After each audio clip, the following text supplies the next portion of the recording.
അമൃത് Veni hair elixir presents daily news പ്രഭാത വാർത്തകൾ powered by Pulimoottil silks KSFE. ഈ ആണുങ്ങൾക്ക് മാത്രം എന്താ ഇത്ര അധികം നെറ്റ് കെയറിലും ഹെയർ ലോസ് ഒക്കെ ഉണ്ടാവണേ? ആണുങ്ങളുടെ ഹെയർ ലോസിന്റെ മേജർ റീസൺസ് തന്നെ ഡിഫറെന്റ് ആണ്. സ്കാൽപ്പിലുള്ള 5 ആൽഫ റിഡക്ടേസ് എന്ന എൻസൈം നിങ്ങളുടെ ഹോർമോണുമായി ചേർന്ന് ഹെയർ ഫോളിക്കിൾസിനെ ചുരുക്കുന്നു. Amrut Veni hair elixir for men use ചെയ്യൂ. പുരുഷന്മാർക്ക് വേണ്ടി ബയോടെക്നോളജി പ്രകാരം പ്രത്യേകം ഡെവലപ്പ് ചെയ്തത്. നമസ്കാരം, ഞാൻ ഡെയ്സി ബിജു. ഡെയിലി ന്യൂസിന്റെ പ്രഭാത വാർത്തകളിലേക്ക് സ്വാഗതം. ഇന്ന് ഏപ്രിൽ 25 വെള്ളിയാഴ്ച. പഹൽഗാം ഭീകരാക്രമണത്തിന്റെ പശ്ചാത്തലത്തിൽ പാകിസ്ഥാന് മുന്നറിയിപ്പ് നൽകി ഇന്ത്യൻ വ്യോമ നാവികസേനകൾ. അറബിക്കടലിൽ മിസൈൽ പരീക്ഷണം നടത്തിയാണ് ഇന്ത്യൻ നാവികസേന ശക്തി തെളിയിച്ചത്. ഇന്ത്യൻ നാവികസേനയുടെ ഗൈഡഡ് മിസൈൽ നശീകരണ കപ്പലായ INS സൂറത്തിലാണ് സർഫസ് ടു എയർ മിസൈൽ വിജയകരമായി പരീക്ഷിച്ചത്. പ്രതിരോധശേഷി ശക്തിപ്പെടുത്തുന്നതിൽ സുപ്രധാന നാഴികക്കല്ലാണ് പിന്നിട്ടതെന്ന് നാവികസേന പ്രതികരിച്ചു. ഇതിനിടെ വ്യോമാഭ്യാസം നടത്തിയാണ് ഇന്ത്യൻ വ്യോമസേന മുന്നറിയിപ്പ് നൽകിയത്. ആക്രമൺ എന്ന പേരിൽ സെൻട്രൽ സെക്ടറിലാണ് വ്യോമാഭ്യാസം നടത്തിയത്. തിരിച്ചടി ഭയക്കുന്ന പാകിസ്ഥാൻ ഇതിന് പിന്നാലെ നിയന്ത്രണ രേഖയിൽ സേനാ വിന്യാസം വർദ്ധിപ്പിക്കുകയും റാവൽപിണ്ടിയിലെ സേനാ കേന്ദ്രത്തിന്റെ സുരക്ഷ കൂട്ടുകയും ചെയ്തു. പഹൽഗാം ഭീകരാക്രമണത്തെ തുടർന്ന് അട്ടാരി അതിർത്തിയിലെ ബീറ്റിംഗ് റിട്രീറ്റ് ചടങ്ങുകളിൽ മാറ്റം വരുത്താൻ തീരുമാനം. അട്ടാരി, ഹുസൈനിവാല, സദ്കി എന്നിവിടങ്ങളിൽ നടക്കുന്ന ചടങ്ങിലാണ് മാറ്റം വരുത്തുക. ചടങ്ങിനിടെ ഗേറ്റുകൾ അടച്ചിടാനും ഗാർഡ് കമാൻഡർമാർ തമ്മിലുള്ള പ്രതീകാത്മക ഹസ്തദാനം താൽക്കാലികമായി നിർത്തിവെക്കാനും തീരുമാനമായിട്ടുണ്ട്. അബദ്ധത്തിൽ അതിർത്തി മുറിച്ചുകടന്ന BSF ജവാനെ കസ്റ്റഡിയിലെടുത്ത് Pakistan. BSF constable PK Singh ആണ് പാകിസ്ഥാന്റെ കസ്റ്റഡിയിലായത്. പഞ്ചാബ് അതിർത്തിയിലാണ് സംഭവം. അന്താരാഷ്ട്ര അതിർത്തി കടന്നതിനാണ് ജവാനെ പാകിസ്ഥാൻ കസ്റ്റഡിയിലെടുത്തതെന്ന് റിപ്പോർട്ടുകൾ. ജവാന്റെ മോചനത്തിനായി ഇരു സേനകളും തമ്മിൽ ചർച്ചകൾ പുരോഗമിക്കുകയാണെന്ന് റിപ്പോർട്ടുകളുണ്ട്. പഹൽഗാം ഭീകരാക്രമണത്തെ തുടർന്ന് പാകിസ്ഥാനുമായുള്ള നയതന്ത്ര ബന്ധം അവസാനിപ്പിച്ചതടക്കമുള്ള കടുത്ത നടപടികളിലേക്ക് ഇന്ത്യ കടന്നതിന് പിന്നാലെ നടപടിയുമായി പാകിസ്ഥാൻ. സിന്ധു നദീജല കരാർ ലംഘിക്കുന്നത് യുദ്ധമായി കണക്കാക്കുമെന്ന് പാകിസ്ഥാൻ വ്യക്തമാക്കി. ഇന്ത്യയുടെ നടപടിക്ക് പിന്നാലെ പാകിസ്ഥാനും നടപടിയുമായി രംഗത്തെത്തി. ഇന്ത്യൻ പൌരന്മാർക്കുള്ള വിസ പാകിസ്ഥാൻ മരവിപ്പിച്ചു. ഇന്ത്യയുമായുള്ള എല്ലാ വ്യാപാര ബന്ധങ്ങളും നിർത്തലാക്കി. ഇതുകൂടാതെ ഷിംല കരാറിൽ നിന്ന് തൽക്കാലം പിന്മാറുമെന്നും ഇന്ത്യൻ വിമാനങ്ങൾക്ക് പാക് വ്യോമമേഖല അടയ്ക്കാനും പാകിസ്ഥാൻ തീരുമാനിച്ചു. രാജ്യത്തിന്റെ പരമാധികാരം ലംഘിക്കുന്ന ഏതു നീക്കത്തിനും ശക്തമായ തിരിച്ചടി ഉണ്ടാകുമെന്നാണ് പാകിസ്ഥാൻ വ്യക്തമാക്കുന്നത്. ജമ്മു കാശ്മീരിലെ പഹൽഗാമിലെ ഭീകരാക്രമണത്തിന്റെ പശ്ചാത്തലത്തിൽ രാഷ്ട്രപതിയുമായി കൂടിക്കാഴ്ച നടത്തി കേന്ദ്ര ആഭ്യന്തരമന്ത്രി അമിത്ഷാ. വിദേശകാര്യമന്ത്രി S ജയശങ്കറിനൊപ്പമാണ് അമിത്ഷാ രാഷ്ട്രപതി ദ്രൌപതി മുർമുവുമായി കൂടിക്കാഴ്ച നടത്തിയത്. കശ്മീരിലെ സ്ഥിതിഗതികൾ സംബന്ധിച്ച് രാഷ്ട്രപതിയോട് വിശദീകരിച്ചു. പഹൽഗാം ഭീകരാക്രമണത്തിന്റെ പശ്ചാത്തലത്തിൽ പാകിസ്ഥാനെതിരെ നിലപാട് കടുപ്പിച്ച് ഇന്ത്യ. പാകിസ്ഥാനികൾക്ക് വിസ നൽകുന്നത് ഇന്ത്യ സസ്പെൻഡ് ചെയ്തു. ഇതുവരെ നൽകിയ വിസകൾ ഞായറാഴ്ച റദ്ദാക്കും. മെഡിക്കൽ വിസകൾ ചൊവ്വാഴ്ചയോടെ റദ്ദാക്കും. പാകിസ്ഥാൻ പൌരന്മാർ ഇന്ത്യ വിടണമെന്നും ഇന്ത്യൻ പൌരന്മാർ പാകിസ്ഥാനിൽ നിന്ന് മടങ്ങണമെന്നും നിർദ്ദേശം നൽകി. ബൈസരൺ താഴ്വര വിനോദസഞ്ചാരികൾക്കായി തുറന്നു നൽകിയ കാര്യം പ്രാദേശിക അധികൃതർ സുരക്ഷാ ഏജൻസികളെ ധരിപ്പിച്ചിരുന്നില്ലെന്ന് സൂചന. ജൂണിൽ തുറക്കേണ്ട ബൈസരൺ താഴ്വര ഏപ്രിൽ 20 തുറന്നത് സുരക്ഷാസേന അറിഞ്ഞില്ലെന്നും ഇത് സുരക്ഷാസേനയുടെ അറിവോടെയല്ലെന്നും ആഭ്യന്തര മന്ത്രാലയത്തിലെ ഉദ്യോഗസ്ഥൻ യോഗത്തിൽ വ്യക്തമാക്കിയെന്ന് സർവകക്ഷി യോഗത്തിനു ശേഷം ഹാരിസ് ബീരാൻ MP മാധ്യമങ്ങളോട് പറഞ്ഞു. പാക് ഭീകരരെ പറ്റി പറയുമ്പോൾ എന്തിനാണ് MA ബേബിയും VD സതീശനും അസ്വസ്ഥരാവുന്നതെന്ന് BJP സംസ്ഥാന അധ്യക്ഷൻ രാജീവ് ചന്ദ്രശേഖർ. എന്തിനാണ് ഈ നേതാക്കൾ പാക് ഭീകരരെ പിന്തുണയ്ക്കാൻ ശ്രമിക്കുന്നത്? ഭീകരാക്രമണത്തിനും പ്രീണന രാഷ്ട്രീയം കളിക്കുന്ന നേതാക്കൾ അത്തരം നടപടികൾ തിരുത്താൻ തയ്യാറാവണമെന്നും വികസിത കേരളം കൺവെൻഷൻ തിരുവനന്തപുരത്ത് ഉദ്ഘാടനം ചെയ്തുകൊണ്ട് രാജീവ് ചന്ദ്രശേഖർ ആവശ്യപ്പെട്ടു. പഹൽഗാമിലെ ഭീകരാക്രമണം സർക്കാരിന്റെ കനത്ത സുരക്ഷാ പരാജയമാണെന്ന് കോൺഗ്രസ് വർക്കിംഗ് കമ്മിറ്റി അംഗം രമേശ് ചെന്നിത്തല.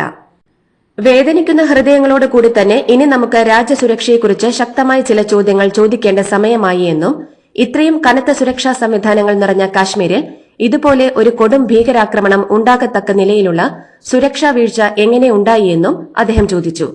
ഇന്ത്യയുടെ ആഭ്യന്തരമന്ത്രി അമിത്ഷാ ഇന്ത്യയിലെ ജനങ്ങളോട് ഇതിനുത്തരം പറയാൻ ബാധ്യസ്ഥനാണെന്നും അദ്ദേഹം ഇതേക്കുറിച്ച് വിശദീകരിക്കാത്തത് എന്തുകൊണ്ടാണെന്നും രമേശ് ചെന്നിത്തല ചോദിച്ചു.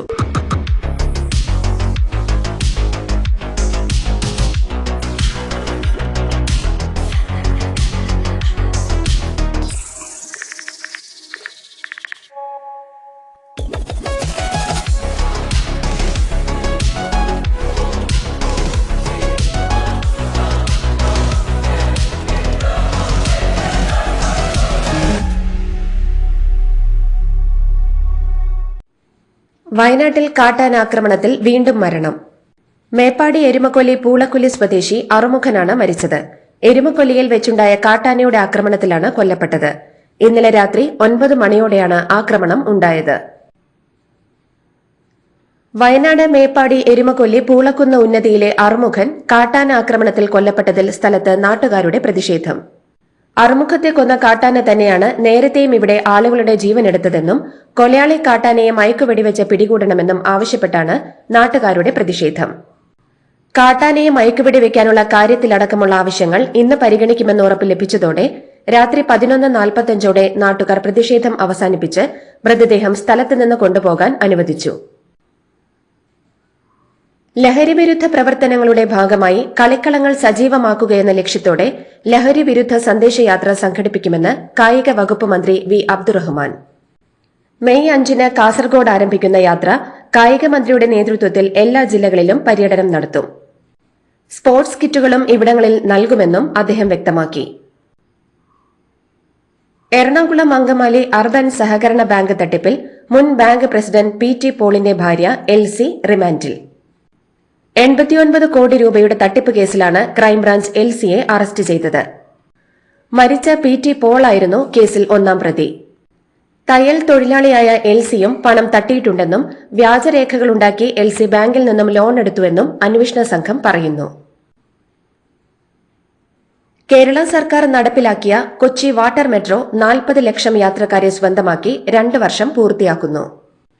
കൊച്ചിയിലെത്തുന്ന VVIPകളുടെ മുതൽ സാധാരണക്കാരുടെ വരെ ടൂറിസം ഡെസ്റ്റിനേഷനായി മാറിക്കഴിഞ്ഞ വാട്ടർ മെട്രോ സർവീസ് 3ാം വർഷം കൂടുതൽ സ്ഥലങ്ങളിലേക്ക് വ്യാപിപ്പിക്കാൻ ഒരുങ്ങുകയാണ്. ഫ്രാൻസിസ് മാർപ്പാപ്പയുടെ വിയോഗത്തെ തുടർന്ന് രാജ്യത്ത് ഔദ്യോഗിക ദുഃഖാചരണം നിലനിൽക്കുകയും കാശ്മീർ കൂട്ടക്കുരുതിയുടെ വേദന രാജ്യത്ത് തളംകെട്ടി നിൽക്കുകയും ചെയ്ത സാഹചര്യത്തിലും മുഖ്യമന്ത്രി ആഘോഷപൂർവ്വം AKG സെന്ററിന്റെ ഉദ്ഘാടനം നടത്തിയത് അനൌചിത്യമാണെന്ന് കോൺഗ്രസ് നേതാവ് K Muraleedharan.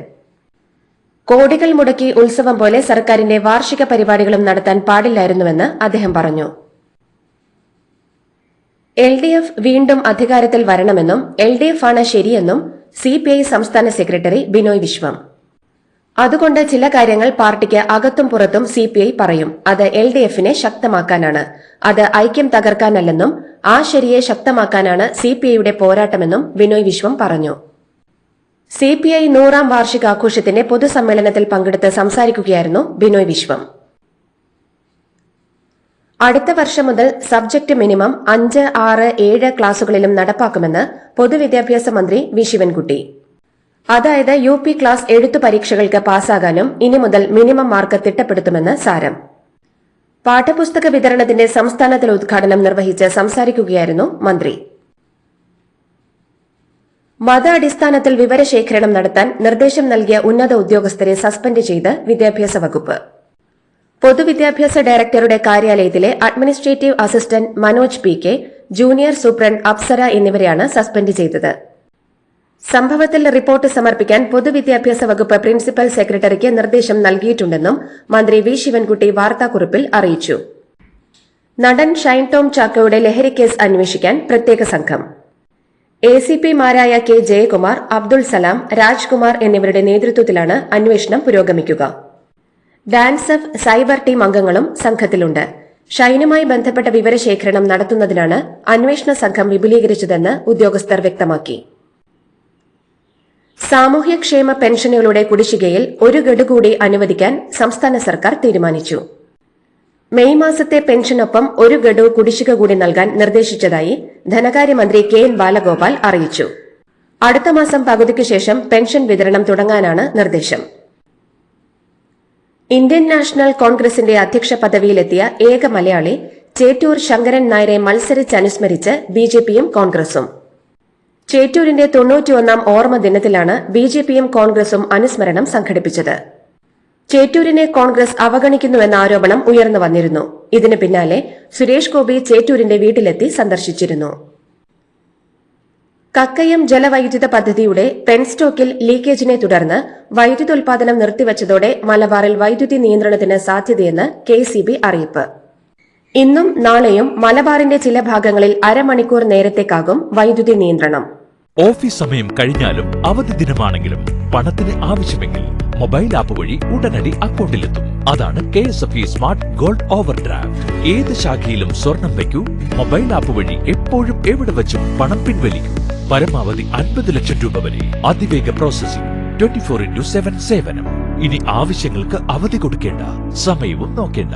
KSFE smart gold over draft. Digitally super charge your gold. Francis മാർപ്പാപ്പയുടെ സംസ്കാരം നടക്കുന്ന നാളെ ഇന്ത്യയിലും ഔദ്യോഗിക ദുഃഖാചരണം. ഇന്ത്യൻ സമയം ശനിയാഴ്ച ഉച്ചയ്ക്ക് 1:30 സംസ്കാര ചടങ്ങുകൾ. വത്തിക്കാൻ സിറ്റിക്ക് പുറത്തുള്ള സെയിന്റ് മേരി മേജർ ബസിലിക്കയിലാണ് ചടങ്ങുകൾ നടത്തുക. ലോകരാഷ്ട്ര തലവന്മാർ ഉൾപ്പെടെയുള്ളവർ ചടങ്ങിൽ പങ്കെടുക്കും. അതേസമയം മാർപ്പാപ്പയെ അവസാനമായി ഒരു നോക്ക് കാണാൻ ലോകമെമ്പാടും നിന്ന് ജനപ്രവാഹമാണ്. സെന്റ് പീറ്റേഴ്സ് ബസിലിക്കയിലെത്തി ഇന്നലെയും അന്ത്യാഞ്ജലി അർപ്പിച്ചത് ആയിരങ്ങളാണ്. ഫ്രാൻസിസ് മാർപ്പാപ്പയുടെ നാളെ നടക്കുന്ന സംസ്കാര ചടങ്ങിൽ രാഷ്ട്രപതി ദ്രൌപദി മുർമു ഇന്ത്യയെ പ്രതിനിധീകരിക്കും. ഇന്ന് റോമിലെത്തുന്ന രാഷ്ട്രപതി വത്തിക്കാനിലെ സെന്റ് പീറ്റേഴ്സ് ബസിലിക്കയിൽ മാർപ്പാപ്പയ്ക്ക് ആദരാഞ്ജലികൾ അർപ്പിക്കും. തമിഴ്നാട് മന്ത്രി ദുരൈ മുരുകൻ സ്വത്ത് സമ്പാദന കേസിൽ വിചാരണ നേരിടണമെന്ന് മദ്രാസ് ഹൈക്കോടതി. ദുരൈ മുരുകനെയും ഭാര്യയെയും വെറുതെ വിട്ട വെല്ലൂർ കോടതി വിധിയാണ് ഇപ്പോൾ ഹൈക്കോടതി റദ്ദാക്കിയത്. സ്വത്ത് സമ്പാദനവുമായി ബന്ധപ്പെട്ട് 2 കേസുകളാണ് ദുരൈ മുരുകൻ നേരിട്ടിരുന്നത്. 2 കേസിലും മന്ത്രി തിരിച്ചടി നേരിട്ടിരിക്കുകയാണ്. വിനോദസഞ്ചാരികളെ ഭീകരരിൽ നിന്ന് രക്ഷിക്കാൻ ശ്രമിക്കുന്നതിനിടെ പഹൽഗാമിൽ വെടിയേറ്റ് മരിച്ച സയ്യിദ് ആദിൽ ഹുസൈൻ ഷായുടെ സംസ്കാര ചടങ്ങിൽ പങ്കെടുത്ത് ജമ്മു കാശ്മീർ മുഖ്യമന്ത്രി ഒമർ അബ്ദുള്ള. ഭീകരരെ തടഞ്ഞ തോക്ക് തട്ടിത്തെറിപ്പിക്കാൻ ശ്രമിക്കുമ്പോഴാണ് കുതിരക്കാരനായ സയ്യിദ് ആദിൽ ഹുസൈൻ ഷാ കൊല്ലപ്പെട്ടത്. പഹൽഗാമിലെ ഹബദ്ധാഡ് ഗ്രാമത്തിൽ 100 കണക്കിന് പേർ ആദിൽ ഹുസൈൻ ഷായ്ക്ക് അന്ത്യാഞ്ജലി അർപ്പിക്കാനെത്തി.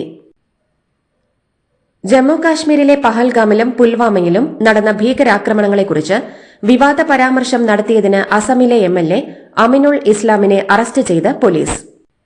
പുൽവാമയിൽ CRPF വാഹനവ്യൂഹത്തിന് നേരെയുണ്ടായ ചാവേർ ബോംബാക്രമണവും പഹൽഗാമിൽ 26 വിനോദസഞ്ചാരികളെ കൊലപ്പെടുത്തിയതും സർക്കാരിന്റെ ഗൂഢാലോചനകളാണെന്ന് അമിനുൾ ഇസ്ലാമിന്റെ പരാമർശത്തെ തുടർന്നായിരുന്നു അറസ്റ്റ്. കുടുംബത്തോട് സംസാരിക്കാൻ അനുവദിക്കണമെന്ന മുംബൈ ഭീകരാക്രമണ കേസ് പ്രതി തഹാവൂർ റാണയുടെ അപേക്ഷ ദില്ലി പട്യാല ഹൌസ് കോടതി തള്ളി. നിർണായക വിവരങ്ങൾ പുറത്തുപോകാൻ സാധ്യതയുണ്ടെന്ന് റാണയുടെ ആവശ്യത്തെ എതിർത്ത NIA കോടതിയിൽ വാദിച്ചു. ഇത് കണക്കിലെടുത്താണ് കോടതിയുടെ തീരുമാനം. വിദേശ പൌരൻ എന്ന നിലയിൽ കുടുംബത്തോട് സംസാരിക്കണമെന്നത് മൌലിക അവകാശമാണെന്നായിരുന്നു റാണയുടെ വാദം. പഹൽഗാം ഭീകരാക്രമണത്തിന്റെ പശ്ചാത്തലത്തിൽ ജമ്മു കാശ്മീരിൽ സർവകക്ഷി യോഗം നടന്നു. മുഖ്യമന്ത്രി ഒമർ അബ്ദുള്ള വിളിച്ച യോഗത്തിൽ പ്രധാനപ്പെട്ട എല്ലാ പാർട്ടി നേതാക്കളും പങ്കെടുത്തു. ഐക്യത്തോടെ മുന്നോട്ടു പോകാൻ രാഷ്ട്രീയ പാർട്ടികൾക്ക് കൂട്ടായ ഉത്തരവാദിത്വം ഉണ്ടെന്നും രാഷ്ട്രീയം മറന്ന് എല്ലാവരും സഹകരിക്കണമെന്നും മുഖ്യമന്ത്രി യോഗത്തിൽ ആവശ്യപ്പെട്ടു. പാകിസ്ഥാനെ വിജയിക്കാൻ അനുവദിക്കരുതെന്നും വിനോദസഞ്ചാരികൾ ഇനിയും കാശ്മീരിലേക്ക് വരണമെന്നും മുൻ മുഖ്യമന്ത്രിയും നാഷണൽ കോൺഫറൻസ് അധ്യക്ഷനുമായ ഫാറൂഖ് അബ്ദുള്ള ആഹ്വാനം ചെയ്തു. ജമ്മു കാശ്മീരിലെ പഹൽഗാമിലുണ്ടായ ഭീകരാക്രമണത്തിൽ പ്രതിഷേധിച്ച് കോൺഗ്രസ് ഇന്ന് രാജ്യവ്യാപകമായി മെഴുകുതിരി തെളിയിക്കും. കോൺഗ്രസ് ഇന്ന് നടത്താൻ നിശ്ചയിച്ചിരുന്ന ഭരണഘടനാ സംരക്ഷണ റാലി ഏപ്രിൽ 27 മാറ്റി. കശ്മീരിലെ അനന്ത്നാഗിൽ ഇന്നെത്തുന്ന പ്രതിപക്ഷ നേതാവ് രാഹുൽ ഗാന്ധി ഭീകരാക്രമണത്തിൽ പരിക്കേറ്റവരെ സന്ദർശിക്കും. IPLൽ റോയൽ ചലഞ്ചേഴ്സ് ബംഗളൂരുവിനെതിരായ മത്സരത്തിൽ രാജസ്ഥാൻ റോയൽസിന് 11 റൺസിന്റെ തോൽവി. ടോസ് നഷ്ടപ്പെട്ട് ബാറ്റിംഗിനിറങ്ങിയ ബംഗളൂരു 70 റൺസെടുത്ത വിരാട് കോഹ്ലിയുടെയും 50 റൺസെടുത്ത ദേവദത്ത് പടിക്കലിന്റെയും മികവിൽ 5 വിക്കറ്റ് നഷ്ടത്തിൽ 205 റൺസെടുത്തു. എന്നാൽ മറുപടി ബാറ്റിംഗിനിറങ്ങിയ രാജസ്ഥാന് നിശ്ചിത ഓവറിൽ 9 വിക്കറ്റ് നഷ്ടത്തിൽ 194 റൺസെടുക്കാനേ സാധിച്ചുള്ളൂ. 49 റൺസെടുത്ത യശസ്വി ജയ്സ്വാളും 47 റൺസെടുത്ത ധ്രുവ് ജുറലും പ്രതീക്ഷ നൽകിയെങ്കിലും അവസാന ഓവറുകളിൽ രാജസ്ഥാൻ കളി മറക്കുകയായിരുന്നു. രാജസ്ഥാന്റെ 4 വിക്കറ്റ് നേടിയ ജോഷ് ഹേസൽവുഡാണ് RCBയെ വിജയത്തിലേക്ക് നയിച്ചത്. ഇതോടുകൂടി ഡെയിലി ന്യൂസിന്റെ ഇന്നത്തെ പ്രഭാത വാർത്തകൾ സമാപിക്കുന്നു. ഡെയിലി ന്യൂസിന് വേണ്ടി വാർത്തകൾ വായിച്ചത് ഡെയ്സി ബിജു. ഡെയിലി ന്യൂസ് ലൈവ്.in വാർത്തകൾ വിരൽ തുമ്പിൽ.